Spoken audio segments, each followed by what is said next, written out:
আল্লাহ তাআলা বক্তা এবং শ্রোতা উভয়কেই আমল করার তৌফিক দান করুন। আমরা সবাই বলি আমিন। প্রিয় দিনী ভাইয়েরা, আমরা অত্যন্ত অস্থিরতার মধ্য দিয়ে আমরা আমাদের এই জীবন পার করছি, আমরা আমাদের দিন পার করছি। আমরা সঠিক পথের দিশা পাচ্ছি না। যারা আমাদের সমাজের যুবক, যারা আমাদের যুব সমাজের মধ্যে অনেকেই দ্বিধায়গ্রস্ত, দ্বিধায় আশঙ্কায় এত শঙ্কিত, তারা পথের দিশা পাচ্ছে না। অথচ তারা অনেক বড় বড় ডিগ্রি অর্জন করেছে, তারা physics, chemistry, math, biology, zoology, botany, অর্থনীতি, রাষ্ট্রনীতি, সমাজনীতি, পারিবারিক নীতি, এমনকি রাজনীতির উপরেও তারা অনেক ডিগ্রি, অনেক পড়াশোনা করছে, কিন্তু তারা পথের দিশা পাচ্ছে না। আজকে এক একজন এক এক মতের অনুসারী হচ্ছে, অথচ তার বাসায় যে কোরআন, এই যে কোরআন যে তার বাসায় আছে, সে কোরআন খুলেও দেখছে না, পথের দিশাও পাচ্ছে না। নাউযুবিল্লাহ মিন যালিক। অথচ আমরা আজকে আমাদের যে যুব সমাজ, আমরা ধ্বংসের দ্বার প্রান্তে আমাদের যুব সমাজ চলে যাচ্ছে। আজকে তারা বিভিন্ন মন্দ কাজের সাথে লিপ্ত, তারা বিভিন্ন ধরনের অনৈতিক কাজের সাথে লিপ্ত। তার একমাত্র কারণ কোরআন এবং রাসূল সাল্লাল্লাহু আলাইহি ওয়াসাল্লামের জীবন দর্শন থেকে দূরে থাকা। আপনি কি পড়বেন? অ্যারিস্টটল, প্লেটো, ডারউইন, কাকে পড়বেন? কার ফিলোসফি আপনি পড়বেন? কার ফিলোসফি পড়ে আপনি নিজের জীবনকে সাজাবেন? আপনি কশ্চিনকালেও এই যে দার্শনিক মতবাদ বলেন আর বিজ্ঞানের সায়েন্স ভিত্তিক কথা বলেন, যেটাই বলেন না কেন, আপনি প্রাণপ্রিয় রাসূলুল্লাহ সাল্লাল্লাহু আলাইহি ওয়াসাল্লামের আদর্শ যদি আপনার ভিতরে না থাকে, তবে আপনি উত্তম মানুষ নন।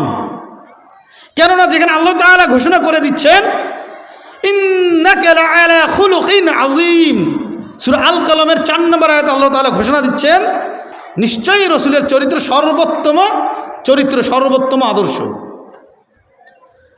তো আমরা যেখানে আল্লাহ তাআলা ঘোষণা করছেন যে এই রসুলকে আমি সর্বশ্রেষ্ঠ আদর্শ, সর্বশ্রেষ্ঠ চরিত্র দিয়ে এই পৃথিবীতে আমি পাঠিয়েছি, অথচ আমাদের যুব সমাজ, আমাদের অধিক জ্ঞান অর্জনকারী, এই দুনিয়ার জ্ঞান অর্জনকারী জ্ঞান পাপীরা আজকে আমাদের রাসূল সাল্লাল্লাহু আলাইহি ওয়াসাল্লামের আদর্শ থেকে দূরে থাকার কারণে আজকে তারা পথভ্রষ্ট। আমরা কয়জন পিতা অথবা মাতা অথবা গার্ডিয়ান, আমরা কতজন আমরা আমাদের সন্তানকে রাসূল সাল্লাল্লাহু আলাইহি ওয়াসাল্লামের জীবন আদর্শ পড়ার জন্য বা তার জীবন আদর্শকে অনুসরণ করার জন্য তাগিদ দিই? আমরা তো সময় আনতে সালাতটাও পড়ার কথা বলি না।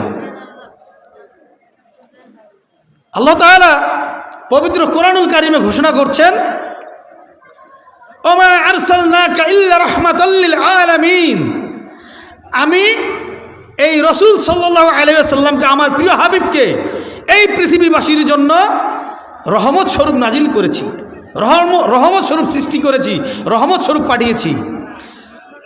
আমরা রাসূলুল্লাহ সাল্লাল্লাহু আলাইহি সাল্লামের উম্মত হয়ে কয়টি জিনিস পেয়েছি আমরা চিন্তা করি? আমরা এই চিন্তা করি না। আমরা রাসূল সাল্লাল্লাহু আলাইহি সাল্লামের উম্মত হওয়ার পরে আল্লাহ তাআলা আমাদেরকে কয়টি নিয়ামত দিয়েছেন, কয়টি সৌভাগ্য দান করেছেন, আমরা এটা কখনো চিন্তাও করি না। 1 নম্বর, আমরা সর্বশ্রেষ্ঠ নবীর উম্মত হতে পেরেছি। 2 নম্বর, যে নবীর উপরে পবিত্র কোরআনুল কারীম নাজিল হয়েছে সেই নবীর উম্মত হতে পেরেছি। 3 নম্বর, আমরা এই নবীর, এই সর্বশ্রেষ্ঠ নবীর উম্মত হয়ে আমরা সর্বশ্রেষ্ঠ উম্মত হতে পেরেছি। আমরা আমাদের নবী একমাত্র আমাদের প্রাণপ্রিয় রাসূল সাল্লাল্লাহু আলাইহি ওয়াসাল্লাম কাল কিয়ামতের দিন একমাত্র শাফায়াত করার অনুমতি পাবেন, অথচ এই রাসূল সাল্লাল্লাহু আলাইহি ওয়াসাল্লামের জীবন আদর্শ আমরা অনুসরণ করি না, অনুকরণ করি না, অনুধাবন করি না। তাহলে আমি এত ডিগ্রি অর্জন করে আমার কী লাভ হবে? আমি এত ডিগ্রি অর্জন করলাম, আমি এত পড়াশোনা করলাম, আমি জাগতিক চাহিদা মেটানোর জন্য করলাম, কিন্তু আমি কাল কিয়ামতের দিন আমি কি নিয়ে যাব, আর এই দুনিয়ায় আমি কি রেখে যাচ্ছি? আমরা এই যে বলি যে আমরা বিভিন্ন বিজ্ঞানীর কথা বলি, বিভিন্ন সাহিত্যিকের কথা বলি, আমরা বিভিন্ন দার্শনিকের কথা বলি। আপনি একজন দার্শনিককে দেখান, একজন সায়েন্টিস্টকে দেখান, একজন সাহিত্যিককে দেখান যে মিথ্যা কথা বলে না। যে তার জীবনে মিথ্যা কথা বলেনি, যে জীবনে পাপ করেনি। কিন্তু যদি আপনি রসুল সাল্লাল্লাহু আলাইহি সাল্লামের আদর্শকে সর্ব অবস্থায় মেনে নিতে পারেন, তাহলে আপনি আমি বলতে পারবো আমার নেতা বিশ্বনবী হযরত মুহাম্মদ সাল্লাল্লাহু আলাইহি সাল্লাম তার জীবদ্দশায় একটি মিথ্যা কথাও বলেননি, একটি অন্যায় করেননি, একটি পাপও করেননি। কেননা যে যুগে আমার রসুল প্রেরিত হয়েছেন সেই যুগ ছিল অন্ধকারাচ্ছন্ন যুগ, অর্থাৎ আইয়ামে জাহিলিয়াতের যুগ।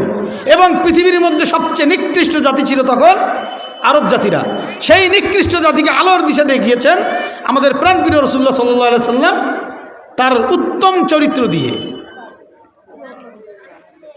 অন্ধকারাচ্ছন্ন একটি যুগকে, একটি সময়কে, একটি কালকে আমাদের এই প্রাণপ্রিয় রাসূলুল্লাহ সাল্লাল্লাহু আলাইহি সাল্লাম আলোর দিশা দেখালেন। আল্লাহ তাআলার কত বড় হিকমা! অথচ আমরা মুসলিম ঘরে জন্মগ্রহণ করে আমাদের ঘরে কোরআন শরীফ, কোরআন মাজিদ, আমাদের ঘরের আলমারির ভিতরে কোরআন মাজিদ থাকে। সেই কোরআন মাজিদকে আমরা বছরে একদিন তেলাওয়াত করে দেখি না। যাও রমজান মাস আসে, তারপরেও আমরা একদিন, দুই দিন, তিন দিন, চার দিন, তারপরে কর্মব্যস্ততায় আমরা ঈদের জন্য আমরা চেষ্টা করি কীভাবে নতুন পোশাক কিনবো, কীভাবে ভালো ভালো খাবার খাবো। এগুলো খান, আপনাকে খেতে বাধা দেওয়া হয়নি, আপনি খান, খেতে পারবেন, আপনি পোশাক পরতে পারবেন। কিন্তু রসুল সাল্লাল্লাহু আলাইহি সাল্লামের আদর্শকে বাদ দিয়ে আপনি আমি কশ্চিনকালেও রসুল সাল্লাল্লাহু আলাইহি সাল্লামের আদর্শকে বাদ দিয়ে আমি আমার জীবনকে সাজালে সেই জীবনে কোনো বরকত থাকবে না, কোনো রহমত থাকবে না। কেননা আল্লাহ তাআলা বলছেন, ইন কুনতুম তুহিব্বুনাল্লাহ, তোমরা কি আল্লাহ তাআলার ভালোবাসা চাও, আল্লাহ তাআলাকে ভালোবাসতে চাও, আল্লাহ তাআলার ভালোবাসা সান্নিধ্য পেতে চাও, ফাত্তাবিউনি, তোমরা আমার ইত্তেবা করো, আমার অনুসরণ করো, আমার আদর্শকে ধারণ করো। আম্মাজান আয়েশা রাদিয়াল্লাহু তাআলা আনহাকে এক সাহাবা প্রশ্ন করলেন, আম্মাজান, আমাদের রসুল সাল্লাল্লাহু আলাইহি সাল্লামের চরিত্র কি, কেমন, আদর্শ কি?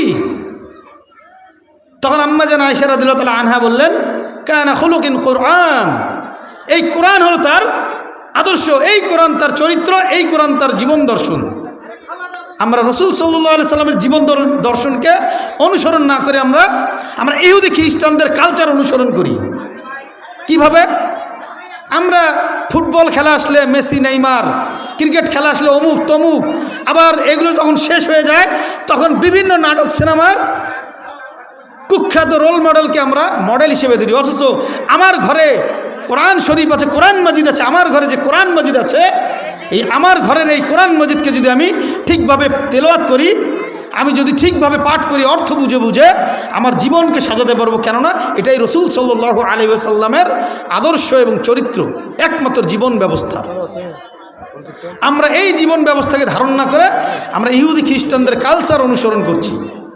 অথচ আল্লাহ তাআলা আমাদেরকে বলছেন, ইয়া আইয়ুহাল্লাযীনা আমানুত্তাকুল্লাহা হাক্কা তুকাতিহি ওয়া লা তামুতুন্না ইল্লা ওয়া আনতুম মুসলিমুন।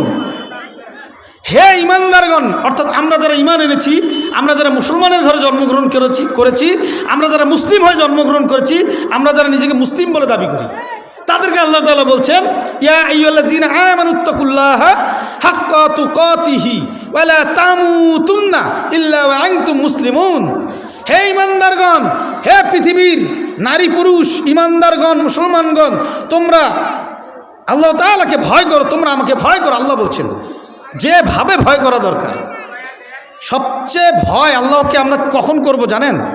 আমরা একসাথে 10, 15, 20 জন, 100, 200, 5,000, 10,000 মানুষ যখন আমরা একত্রিত হই, ওই সময় আমরা পাপ কাজ করি না। আল্লাহ তাআলাকে আমি ভয় করি তখনই আমি প্রমাণ করতে পারবো যখন আমি একা থাকবো। আমি যদি একা থাকার পরে, যখন আমি একা থাকবো, এই একা থাকার পরে যদি আমি কোনো মন্দ কাজের সাথে লিপ্ত না হই, আমি যদি লেপের তলে ঢুকে ফ্রি ফায়ার, অশ্লীল দৃশ্য না দেখি, মোবাইল গেমিং না করি, মোবাইল চ্যাটিং না করি, এবং মোবাইলের মধ্যে যদি অশ্লীল পর্নোগ্রাফি না দেখি, তাহলে আমাকে বুঝতে হবে আমি আল্লাহ তাআলাকে ভয় করছি। আপনি যখন একা থাকবেন, এটাই হবে আল্লাহ তাআলার প্রতি ভয়ের একটা অন্যতম মুহূর্ত। যদি আমি একা থাকার পরে সমস্ত মন্দ কাজ থেকে নিজেকে বিরত রাখতে পারি, তবেই বুঝবো আমি মুসলিম। আর এ কথাই আল্লাহ তাআলা বলছেন, ইয়া আইয়ুহাল্লাযীনা আমানুত্তাকুল্লাহা হাক্কা তুকাতিহি, হে ঈমানদারগণ, তোমরা আল্লাহকে ভয় করো যেভাবে ভয় করা দরকার। ওয়ালা তামুতুন্না ইল্লা ওয়া আনতুম মুসলিমুন, এবং তোমরা পরিপূর্ণ মুসলিম না হয়ে মৃত্যুবরণ করো না। আল্লাহ তাআলা বলছেন পরিপূর্ণ মুসলিম হতে হবে আমাদেরকে। এখন যদি আমি পবিত্র কোরআনুল কারীম তেলাওয়াত না করি, এর অর্থ না বুঝি, আরে ভাই আমি তো কোরআনটাই পড়তে জানি না, রসুলের আদর্শ আমি কী মানবো ভাই? আমি তো কোরআনই পড়তে জানি না, কোরআনটাই তো খুলে দেখি না বছরান্তে একদিন, অথচ আমি গল্পের বই পড়ছি, পেপার পড়ছি, ফেসবুকে চ্যাটিং করছি, ফেসবুকে স্ক্রল করছি, ইউটিউবে স্ক্রল করছি, বারবার এক দৃশ্য থেকে আরেক দৃশ্য, এক প্রেক্ষাপট থেকে আরেক প্রেক্ষাপটে চলে যাচ্ছি, অথচ কোরআনকে আমরা খুলে দেখি না, কোরআনকে অনুধাবন করি না, কোরআনের ভিতরে কী বলা আছে এটাও আমরা জানি না। অথচ আল্লাহ তাআলা বলছেন এই কোরআন রত্তিনিল কোরআন তারতিলা, তোমরা কোরআনকে পাঠ করো তার তিলার সহিত। নাজ্জাল আলাইকাল কিতাবা বিল হক্কি, এই কোরআনকে আমি নাজিল করেছি সত্য হকের সাথে। কার উপরে? ওমা ইন্নাকা লাআলা খুলুকিন আযীম, যে রসুলের চরিত্র সর্বশ্রেষ্ঠ চরিত্র, যাকে আমি সর্বশ্রেষ্ঠ চরিত্র দিয়ে এই পৃথিবীতে পাঠিয়েছি, সেই রসুলের উপরে। আবার আল্লাহ তাআলাই বলছেন সূরা ইয়াসিনের মধ্যে, আলা সিরাতিম মুস্তাকিম তানজিলাল আজিজুর রহিম, আপনি সরল পথের উপরে প্রতিষ্ঠিত আছেন, আপনার উপরেই আমি এই কোরআন নাজিল করেছি।